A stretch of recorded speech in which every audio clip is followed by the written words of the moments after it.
करने का दिल नहीं कर रहा। जब भी पढ़ाई करने बैठता हूँ नींद आने लगती है। ऐसा फील होता है जैसे मैं पढ़ाई के बंधन में बंध के अपनी जवानी बेकार कर रहा हूँ। मोबाइल चलाने का मन करता है। शालू मेरी नई गर्लफ्रेंड बनी है, उससे बात करने का दिल करता है। अगर उसका रिप्लाई नहीं दिया तो वो क्या सोचेगी, उसका मैसेज भी तो देखना होता है ना। उससे चैटिंग करने का दिल करता है, दोस्तों के साथ घूमने का, उनसे गप्पे लड़ाने का मन करता है। घर के काम में भी मन नहीं लगता और हर पल में यही सोचता रहता हूँ कि ये पढ़ाई किसने बनाई। यही सोचता हूँ कि टॉप करने वाला स्टूडेंट कैसे पढ़ता होगा, वो क्या करता होगा, ऐसा वो कैसे कर लेता है, इतने मार्क्स कैसे ले आता है, वो क्या करता होगा, ऐसा वो कैसे करता है। उनका दिमाग इतना तेज क्यों होता है, क्यों कोई स्टूडेंट एग्जाम में 99% ले आता है, जबकि तुम्हें लगता है कि तुम बहुत पढ़ते हो और फिर भी तुम्हारे मार्क्स बहुत कम आते हैं औरों की अपेक्षा। ऐसा क्या होता है जो एक टॉपर को तुमसे अलग बनाता है? इसका जवाब मुझे तुमसे चाहिए। ऐसा क्या है जो किसी और के पास है और तेरे पास नहीं? तू भी तो मेहनत करता है और वो भी वही मेहनत करता है, पर आखिर में रिजल्ट इतना डिफरेंट क्यों आता है? ऐसा कौन सा काम है जो एक टॉपर कर सकता है, तू नहीं कर सकता? ऐसा क्या है? सोचा कभी गहराई से? नहीं सोचा होगा, नहीं सोचा होगा ना। यही तुम्हारी गलती है। ठीक से सोचने बैठोगे तो जवाब मिलेंगे। सबसे पहला तो ये कि तुम में और एक टॉपर की शारीरिक बनावट में कोई फर्क नहीं है। तुम्हारे शरीर का अंग उस टॉपर के अंगों जैसा ही है। तुम्हारे शरीर के अंग उस टॉपर के अंगों जैसे ही काम करते हैं। आप दोनों का बायोलॉजिकली स्ट्रक्चर सेम है।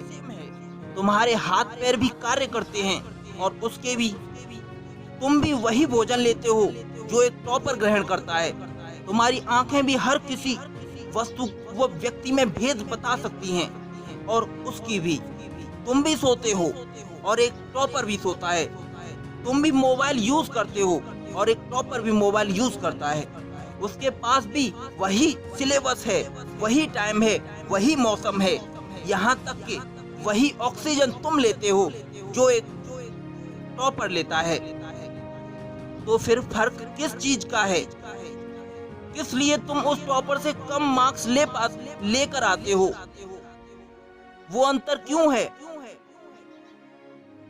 वो अंतर इसलिए है,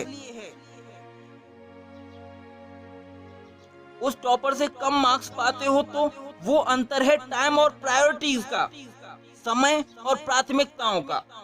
एक टॉपर को पता होता है कि वो किस काम को किस समय करेगा और किस काम को पेंडिंग में डालेगा।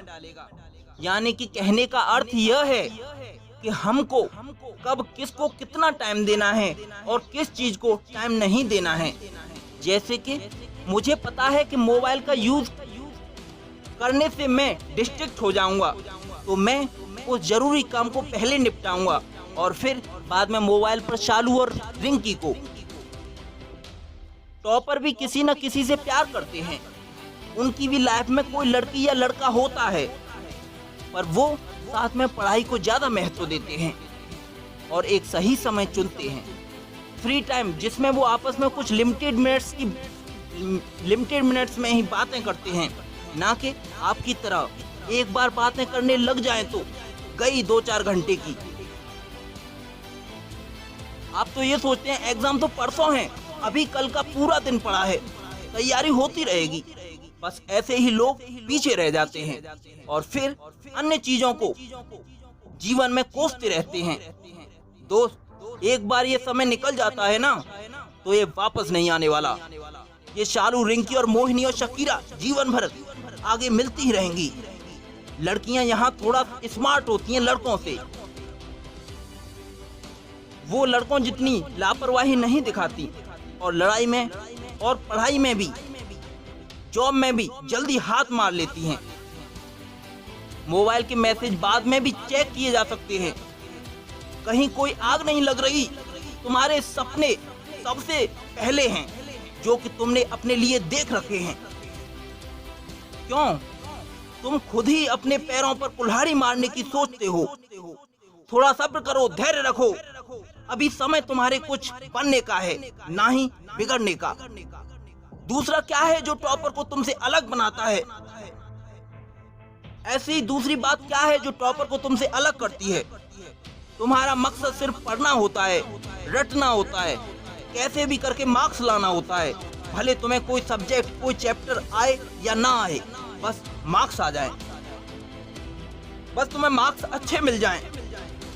जबकि एक टॉपर का मकसद पढ़ना लिखना तो होता ही है, साथ में उसका मकसद कुछ अलग ही होता है। पढ़ाई तो एक जरिया होता है, एक माध्यम होता है जो एक साधारण से इंसान को उसकी मंजिल तक पहुंचाने के लायक बनाता है। इसलिए एक टॉपर को पढ़ते समय नींद नहीं आती, क्योंकि उसको पता है कि वो सिर्फ पढ़ने के लिए नहीं पढ़ रहा, बल्कि कोई बड़ा काम करने के लिए, अपना नाम करने के लिए, परिवार का नाम करने के लिए, अपने माता पिता की एक विशेष पहचान बनाने के लिए पढ़ रहा होता है। बस यही बात उसे ताकत देती है और मोटिवेट करती है। और क्या फर्क होता है एक टॉपर और एक एवरेज स्टूडेंट में? टॉपर कभी भी रटता नहीं, वो चीजों को, उसके कॉन्सेप्ट को समझता है, वो कभी हार नहीं मानता। पहले कॉन्सेप्ट क्लियर होने पर प्रैक्टिकली अप्लाई करता है, तब जाकर बात उसके भेजे में घुसती है। और एक एवरेज स्टूडेंट सिर्फ उस बात को रटने में लग जाता है। और टॉपर स्टूडेंट थ्योरेटिकली किसी चीज को पढ़कर प्रैक्टिकली पूरी तरह समझ लेता है, जिससे वो कॉन्सेप्ट पूरी तरह से क्लियर हो जाता है। फिर वो उस चीज को कभी नहीं भूल पाता। जो तुम्हारे ऊपर पंखा चल रहा है ना, उसका एक रेगुलेटर भी होता है। जब पंखे को चलते समय हमें कम करना होता है, तो हम उसमें रेगुलेटर को रोटेट करके कम करते हुए उस सर्किट में कितना रेजिस्टेंस ऐड कर देंगे, जिससे कि वोल्टेज कितना बढ़ जाएगा और करंट कितना कम हो जाएगा। इसका पावर कंजप्शन पर क्या प्रभाव पड़ेगा, कभी आपने ये नोटिस किया है?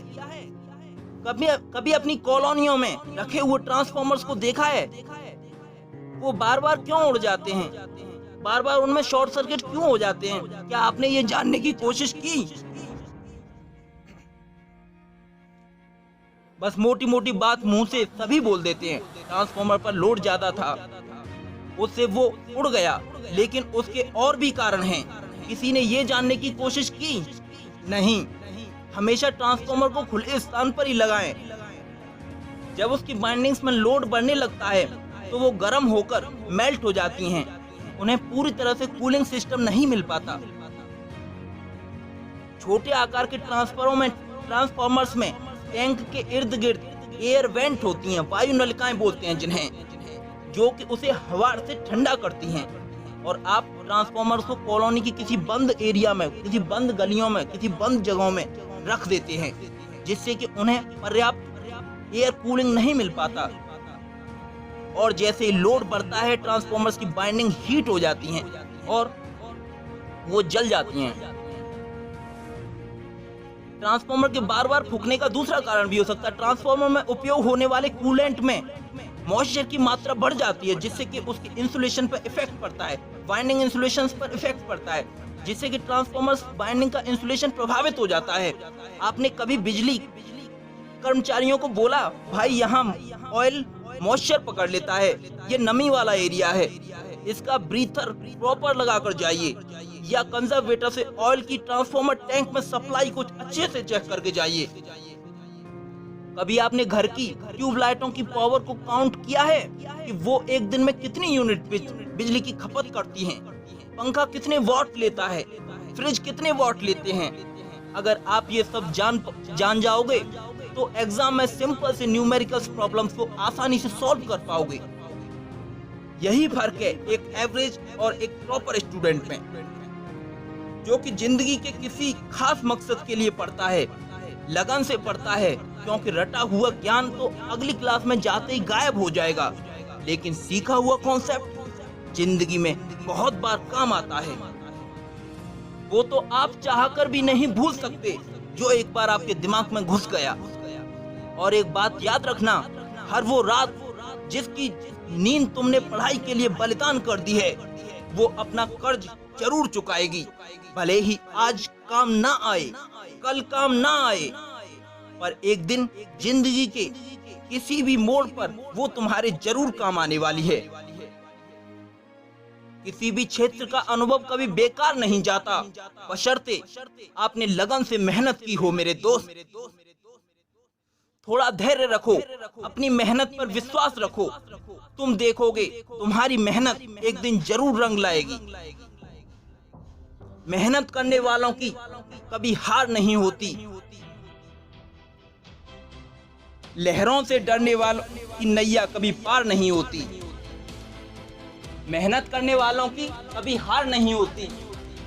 निकम्मे लोगों की जय जयकार नहीं होती। जिंदगी खेलती भी उसी के साथ है जो खिलाड़ी बेहतरीन होता है।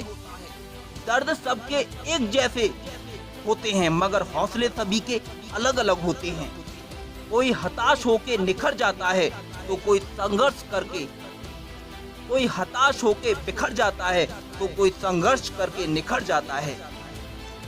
जब भी पढ़ाई करने बैठें, ये सोचें कि आखिरी बार पढ़ रहा हूँ, कल मेरा एग्जाम है। यकीनन इस सोच के साथ की गई तैयारी एक अलग लेवल की होगी और आप बड़े लेवल के एग्जाम भी आसानी से पार कर जाओगे। डूबकर मेहनत करो अपने आज पर, कल जब उभरोगे सबसे अलग ही निखरोगे। जल को बर्फ में बदलने में वक्त लगता है, सूरज को निकलने में वक्त लगता है। किस्मत को तो हम बदल नहीं सकते, अपने हौसलों से किस्मत बदलने में वक्त लगता है। राह संघर्ष की जो चलता है वही संसार को बदलता है। जिसने रातों से है जंग जीती, सुबह सूर्य बनकर वही चमकता है। निंदा से घबराकर अपने लक्ष्य को ना छोड़ें, क्योंकि लक्ष्य मिलते ही निंदा करने वालों की राय बदल जाती है। थैंक यू दोस्तों। अगर आपको हमारा मोटिवेशनल वीडियो अच्छा लगा हो तो हमारे चैनल को सब्सक्राइब कर दें।